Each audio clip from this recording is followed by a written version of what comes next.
আসসালামু আলাইকুম ওয়া রাহমাতুল্লাহি ওয়া বারাকাতুহু। আমি আমি শেখ হাসিনা বলতেছি দিল্লি থেকে। কে বলছেন আপনি? নাম্বার দেখে মনে হচ্ছে বাংলাদেশের কেউ। কে ভাই রে তুই?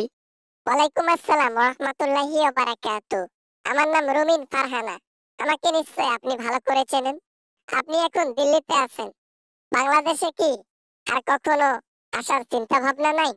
না না না, বাংলাদেশে যাওয়ার চিন্তা ভাবনা ছেড়ে দিয়েছি। এভাবে জীবনটা কাটবে কেমনে? এজন্য তো ইন্ডিয়ার নাগরিক হইছি, ধর্ম চেঞ্জ কইরা। আগে ছিলাম মুসলিম, এখন সিঁদুর দিয়ে হইছি হিন্দু। হায় রে হায় রে হায় রে, সিঁদুর বলতে কি বোঝাচ্ছেন? তুমি কি আপনি কি মোদিকে বিয়ে করেছেন? হ্যাঁ, হায় রে হায় রে হায় রে, কি দিন আইলো হাসিনা দিয়ে দিয়ে বেড়ায় রে। নিজের জীবন বাঁচাতে সর্বোচ্চ খারাপ কাজ করতে পারি, আর এটা জায়েজও আছে। তাই নিজেকে বাঁচানোর জন্য এত কিছু করতেছি। কিছু করার নাই, এটা ছাড়া আমার আর কোনো পথও নাই। ধর্ম চেঞ্জ করলে কি শাস্তি থেকে মুক্তি পাবেন? আরে হাসিনা, একদিন না একদিন আপনাকে শাস্তি ভোগ করতেই হবে। বাংলাদেশের মাটি হোক, ইন্ডিয়ার মাটি হোক, দুনিয়ার যে কোনো প্রান্তে হোক, শাস্তি নিশ্চিত। তোমাদেরকে তো বড় বড় কথা বলতে হবে না। যখন ক্ষমতায় ছিলাম তখন তো ভেজা বেড়ালের মতো ঘুরতা। এখন পাকনা গজাইছে না? এখন বড় বড় কথা বলো ফোন দিয়ে। হ্যাঁ, সাহস তো কম হয় নাই তোমাদের। আগেও কথা বলেছি, আর এখনো কথা বলতেছি। আপনাদেরকে কথা বলার জন্য কি আমাদের সাহস লাগে? হ্যাঁ, কাকে ভিজা বিড়াল বলেন? আরে ভিজা বিড়াল আপনি। দেশ ছেড়ে পালিয়েছেন রাতের বেলায় জঙ্গল দিয়ে। এবার না মানে আর কি।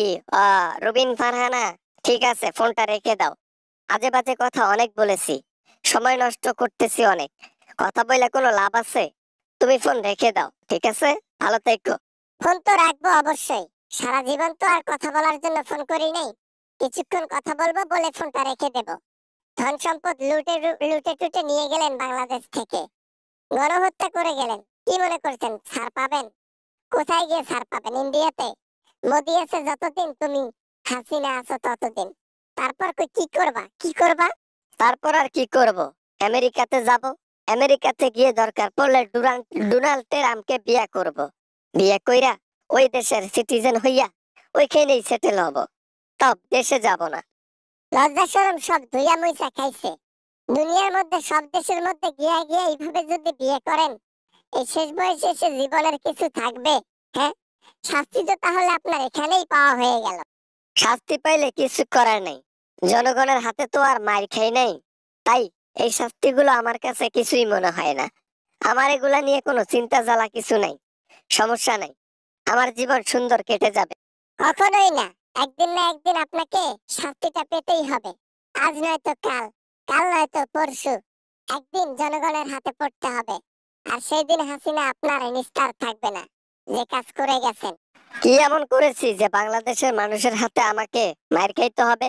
এমন কিছুই করি নাই যে বাংলাদেশের মানুষ আমাকে উপরে পাঠায় দেবে, ঠিক আছে?